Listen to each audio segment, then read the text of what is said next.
ลืมปลดเสร็จ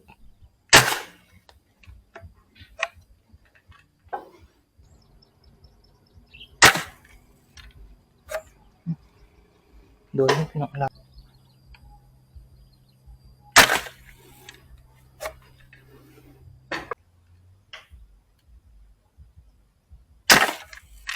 โดน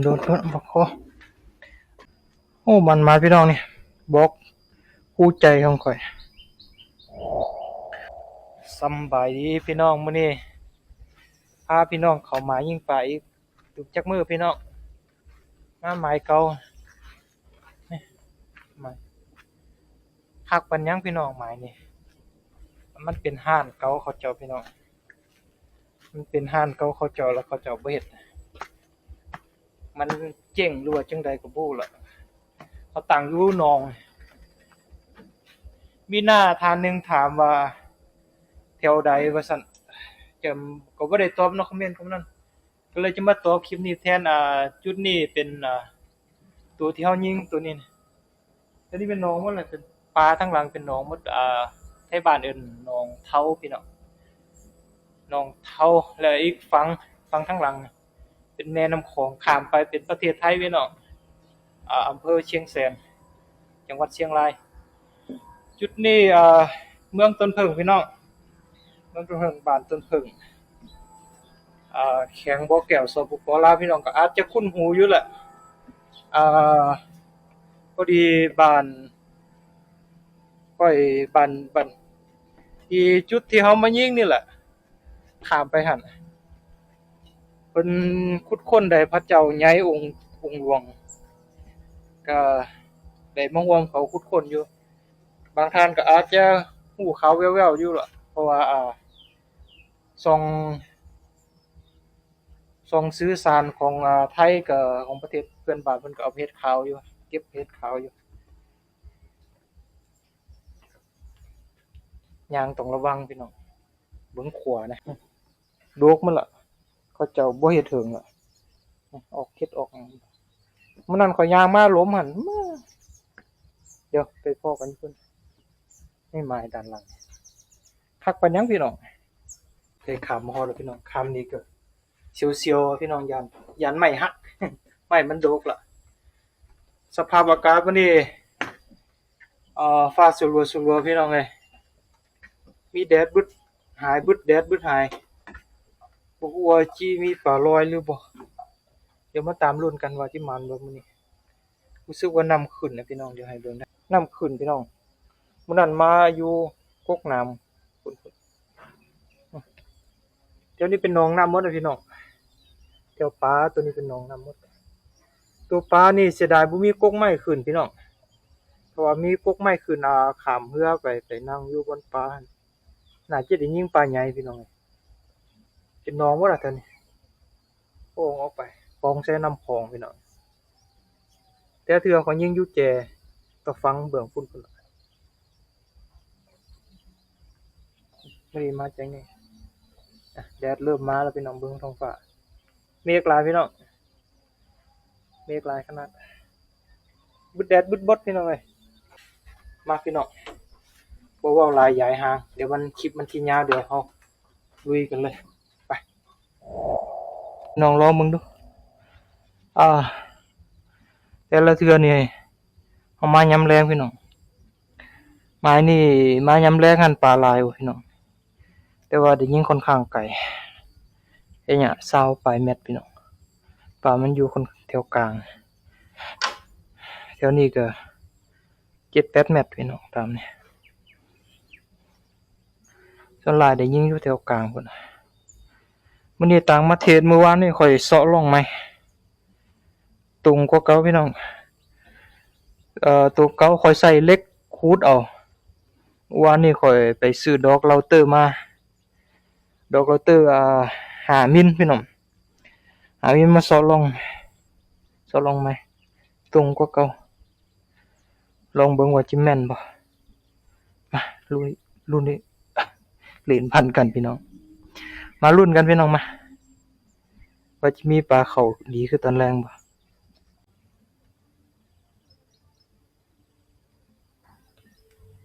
ตัวใหญ่ตัวน้อยลงมา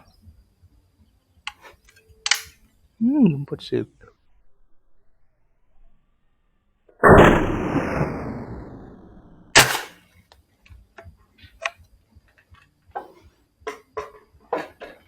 เขามาเข้มๆนี่พี่น้องโดนไปโดนอยู่พี่น้องลักไปแล้วลักไปแล้วลักไปแล้ว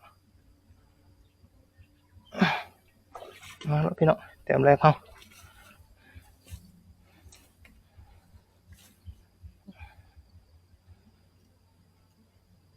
เบิ่งแต่อยู่กลางเขามันหลินแคมให้นำขึ้นไหมพี่น้องมันมาหลินแคมบกตามไปหยาปานะเดี๋ยวเก็บเสือกกันเกี่ยวเสือกแป๊บเดี๋ยวปลาเบิ่งนะพี่น้องนี่พี่น้องใส่งามๆพี่น้องเลยสีคิดหาคิดเนี่ยอ้วนตับเลยมันพี่น้องเผื่อเกือบพอเทคนิคหน่อยเดียวเก็บปลากันนะพี่น้องนะพี่น้องเบิ่งงูตัวยังใหญ่เลยงูอย่างพี่น้องนะงูปลางูปลางูสิงงูปลาพี่น้อง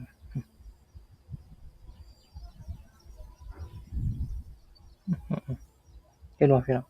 กล่องเห็นบ่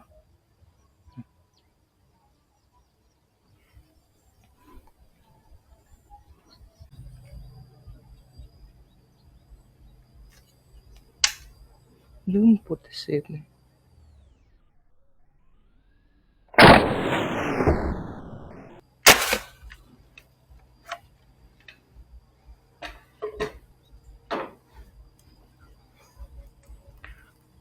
ถือไป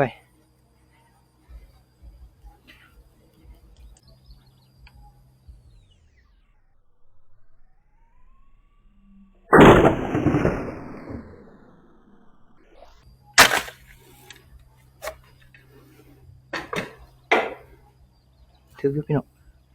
ถืออยู่โดนลักโดนเดี๋ยวก่อน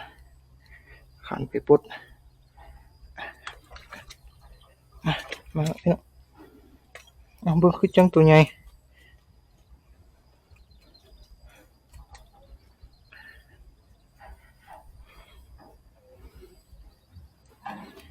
เดี๋ยวนะไปเก็บเสื้อกันงูตัวนี้บ่ยอมพ่ายวนไปวนมาเนี่ย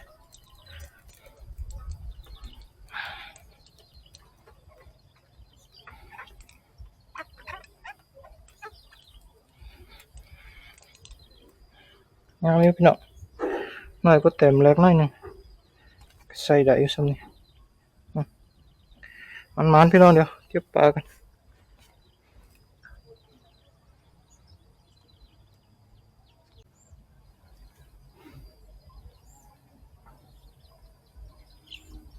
ตัวน้อยดี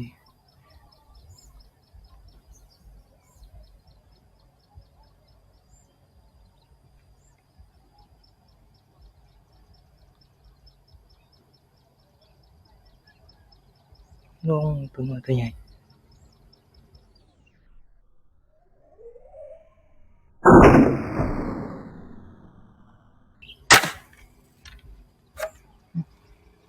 โดนพี่น้องลากไปแล้ว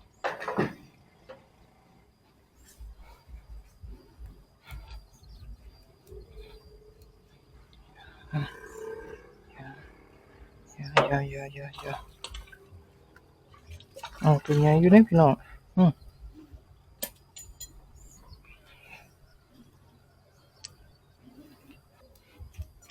ตัวนี้ตัวใหญ่พี่น้อง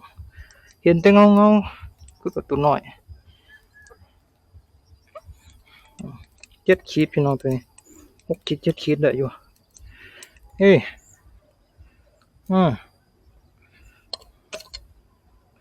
มันพี่น้องเดี๋ยวเก็บปลาอีกกัน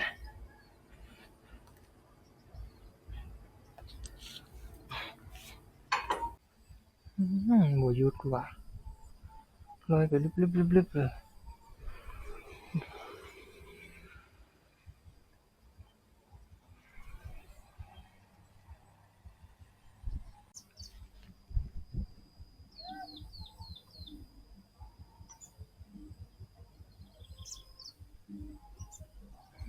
บ่เห็นดีพี่น้อง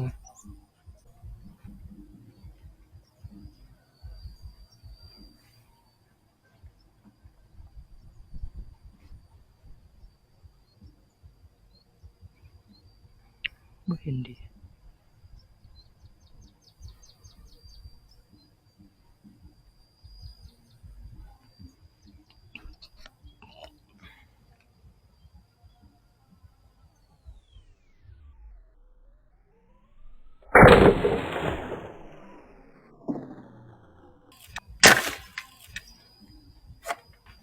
โดนพี่น้อง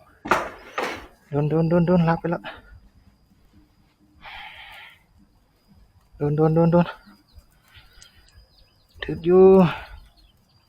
เดี๋ยววัน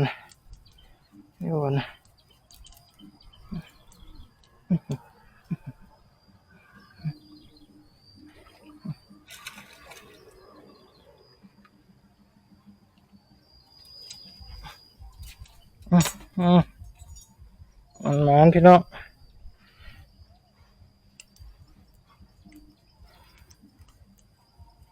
เดี๋ยวเกี่ยวเสือก่อนเด้อ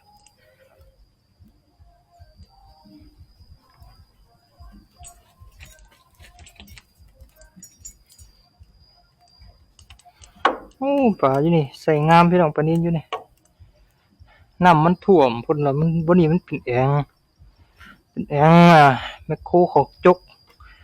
จกคูนดินมาตั้งห้านนี่พี่น้องบ่นี่มันเป็นแอ่งแล้วน้ำท่วมปลาเข้ามานี่พี่น้อง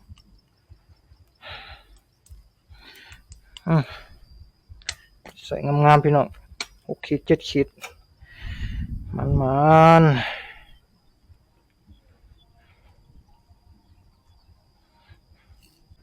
โอ้มันมาพี่น้องนี่บอกคู่ใจของข่อยตั้งแต่เสาะลองไม้มาลองมื้อนี้รู้สึกว่าลูกมันบ่โดดพี่น้องไปดีไปซื้อแล้วก็ลูกบ่โดดพี่น้องตอนบ่ทันเสาะลองมันอยากคดน่ะข่อยเล็กหุกเอาบ่มีเราเตอร์เสาะลองมันคดเลยไปแล้วมันลูกมันโดดไปพี่น้อง2ตัวเด้อ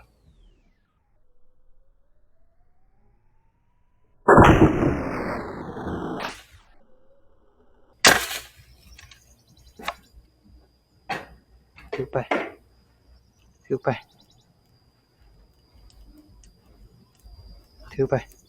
โดนพี่น้อง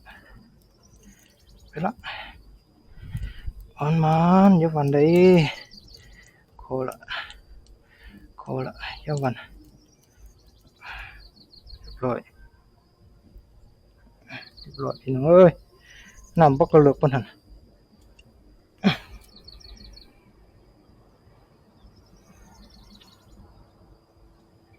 วันด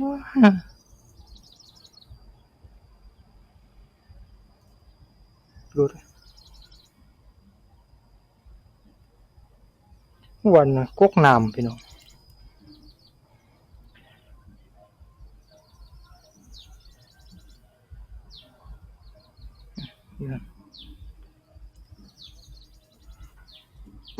บุรุษเลยน้ำเลิกพี่น้องปานนั้นเฮ็ดจะได้เอาม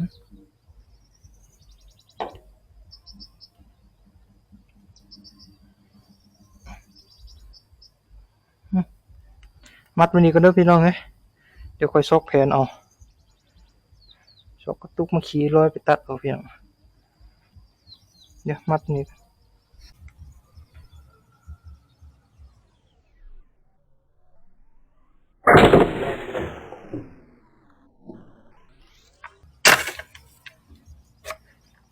โดนเดี๋ยววันเถอะโอ้ยปืนบ่ลงใครได้ตัวนี้บ่วันพี่น้องเอ้ยมันพี่น้องเอ้ยใส่งามๆพี่น้อง